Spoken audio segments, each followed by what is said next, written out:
congratulations on bringing this film festival from, New York, which Tribeca had the ESPN block. Correct, yeah, now yeah. it's in Los Angeles. How did this come together? Yeah, we wanted to celebrate athletes in storytelling because over the last, call it a decade, but further now, and even just last few years, athletes have created incredible projects, and they're getting more notoriety because they're just better. They're better than they used to be, I think, in many ways. And so, with the athlete storytelling, we've just thought Uninterrupted was at the intersection all the time of athletes and sports entertainment.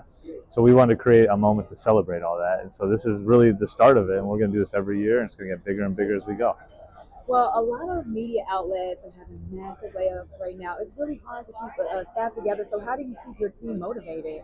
Yeah, I mean, I think we're in a different position in the sense that, our company is so diversified in what we create, product and films and, content, branded content, et cetera. And so for us, it's just the opportunity to innovate more and more. It's definitely tough. And someone who I come from the traditional media side years ago, it's always tough to see that. But the industry does continue to reinvent itself every few years. And I have no doubt we'll be back in a good spot again soon. What has surprised you most about being a general manager, coming up from writing and just other parts of the industry? Like, what do you find challenging or rewarding about Yeah, just how creative I get to be. Before I was a writer and I would sit at a desk and I would interview people, and I love that process of creativity. And I didn't know I would get that so much on the business side, but this film festival itself is one big creative moment, right? You think about all the pieces that go into it, who's involved, what they're going to be doing. And so this is my story now. This is the creative that has come from it. A lot of athletes talk about the frustrations and their stories not being told the right way, and then some athletes are still afraid to really speak out. What would be your advice for athletes becoming creators and want to go into that space? Yeah, I think like for all of us, our own story is our story to tell, whether we want to tell it or not, we want to tell it in full detail or not.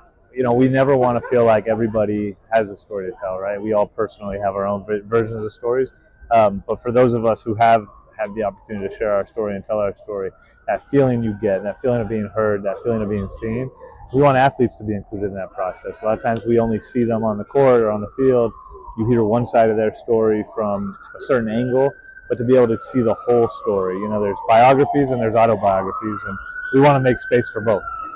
All right. Well, thank you so much. Congratulations. The film festival went off perfectly. So at least on our side, appreciate that. This is great. I really appreciate you bringing this to Los Angeles. All right. Thank you very much. Bye. Very nice.